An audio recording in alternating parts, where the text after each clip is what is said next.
വിഷ്ണുവിന്റെ കപാലിയായ ആ ശിവനെ ഭയമേ ഇല്ല.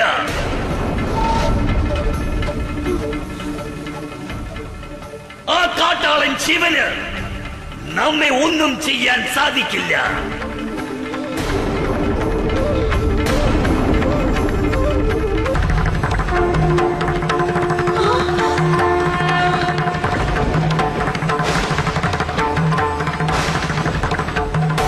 പ്രജാപതി, ഞാൻ ആദിശക്തിയാണ്.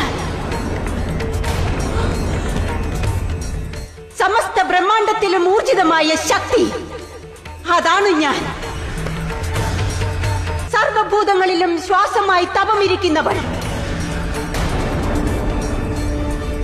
മനുഷ്യന്റെ നാഡിയിൽ ജ്വലിക്കുന്ന കുണ്ടലിനി ശക്തിയാണ് ഞാൻ.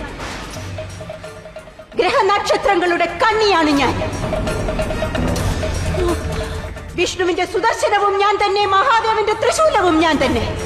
മാനവ മംഗളത്തിനായി മഹാദേവനുമായി പുനഃസംഗമിക്കുവാൻ ഞാൻ നിന്റെ ഗ്രഹത്തിൽ വന്ന് അവതരിച്ചു. പക്ഷെ നിനക്കെന്നെ മനസ്സിലാക്കുവാൻ സാധിച്ചില്ല. നിന്റെ അന്ധമായ അഹങ്കാരത്താൽ നീ മഹാദേവനെ അപമാനിക്കുകയാണ് ചെയ്തത്. എന്റെ മഹാദേവനെ ഈ തരുണം നമിച്ചുകൊണ്ട് ഞാൻ എന്റെ ഈ യോഗ്യ ശരീരത്തെ സ്വയം ഊർജിതമായ യോഗാഗ്നിയിൽ ഭസ്മീകരിക്കുകയാണ്.